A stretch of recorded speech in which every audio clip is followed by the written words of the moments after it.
Lagrange multipliers, part one. Uh, Lagrange multipliers is a method for finding optimal values subject to constraints. For instance, suppose we have a function f of xy equals x squared plus 2y squared, and we want to find a minimum value subject to the constraint y equals 2x minus 1. You actually solved problems like this in Calculus 1. They were called optimization problems. They may have involved fences or windows. And we can formulate this, a Calculus 1 formulation, let z be x squared plus 2y squared. And that's what's called the objective, sometimes called a primary equation. And the constraint is y equals 2x minus 1. If we didn't have the constraint, real easy to minimize. Let x be 0 and y be 0, z equals 0. But we have this natural constraint built in. We can solve this by substituting. For y, we put 2x minus 1. It gives you this. Do some algebra. You can boil it all the way down to here. Take the derivative, 18x minus 8, set it equal to 0. X is 8 over 18, which is 4 over 9. And you can take a second derivative, 18 positive. Second derivative test says that's a minimum. Negative would mean maximum. And then we go ahead and substitute back in for z. You can just use this form where z is a function of, you can use any of these. Z is a function of x alone. That way there's no need to find y. Then substitute, calculate, and we get z equals 18 over 81. Now, this method is somewhat limited to functions of two variables with one constraint relating to two variables. We can solve a broader class of problems using something called Lagrange multipliers. And let me show you how to replicate this solution using the method of Lagrange. First of all, we have the objective, x squared plus 2y squared, and the constraint, y equals 2x minus 1.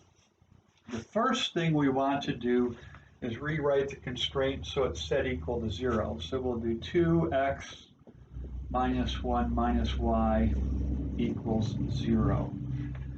Then we'll set up what's called a Lagrange equation, f of x, y, lambda. And that's going to be the objective equation, x squared plus 2y squared. I'll label that OBJ minus lambda times the constraint, 2x minus 1 minus y. Then we're going to find three partial derivatives, set them equal to 0. The method of Lagrange says if we have a max or a min, that is true when the three partial derivatives are set equal to 0. So those conditions will give us a method to find this minimum. There's no guarantee that there's a min or a max, but if we can come up with a solution, if there is a min or a max, it's among those solutions. So first of all, we're going to say fx is equal to 2x, x partial, that gives you a 0. And then you can differentiate here using the constant multiple rule, minus lambda. And then we take the x partial in here and get 2 and set it equal to 0. Now, it's useful here to solve for lambda. We'll see why in a minute. Lambda equals x. We can find f sub y is equal to 4y minus lambda times the y partial inside here is negative 1. Set it equal to 0.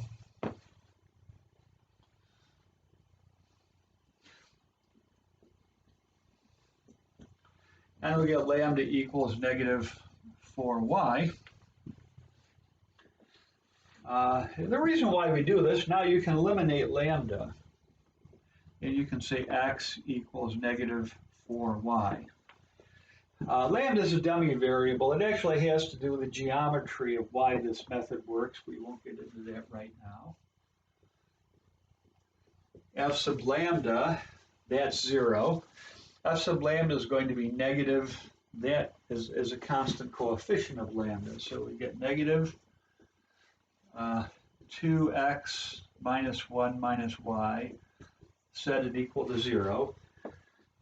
And if you think about it, you can just get rid of that negative, solve for y. It gives you y equals 2x minus 1.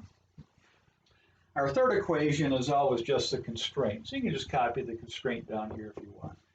So now we have two equations, two unknowns, and we can find an xy ordered pair. Simplest way to proceed is to take this, substitute it for x. And that gives us y equals 2 times negative 4y minus 1. And that gives us negative 8y. Bring it over here. 9y is minus 1. Y is minus 1/9. And we can back substitute, find x. You can put it right in here.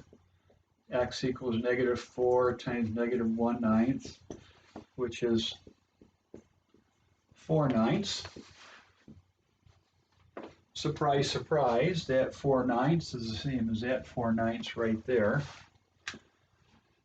Yeah, now we can say f of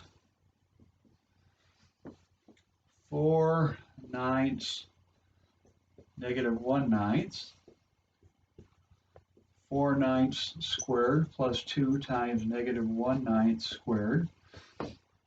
Okay, do all your arithmetic and suffice it to say it's 18 over 81.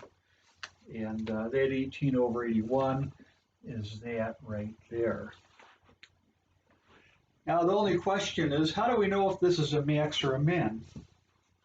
This is just some number. There's a very simple way to test this. And let me clear a little space over here.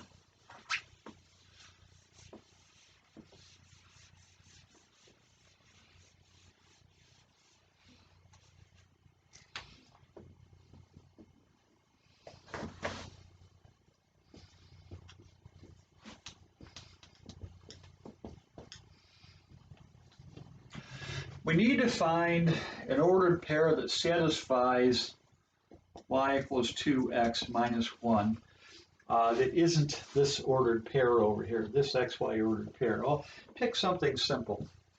Really what we're doing is deciding whether it's a max or a min. It's not to decide if it's a max or a min. You can let, for instance, x equals 1, and then that gives you y equals 1. So we have the ordered pair.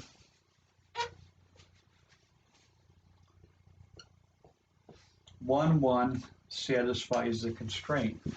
Well, let's plug in f of 1, 1, and we got 1 squared plus 2 times 1 squared, which is 3.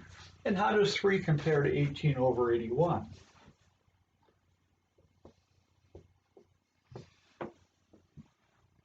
It's greater, of course, so that proves this is a minimum. Okay, you can try all day long. You can find 100 ordered pairs that satisfy this constraint. Substitute, they will all be greater than 18 over 81, guaranteed. So that concludes part 1. We'll be back with part 2. We'll have 3 parts altogether that will lead you toward being able to solve the 3 problems in the problem set.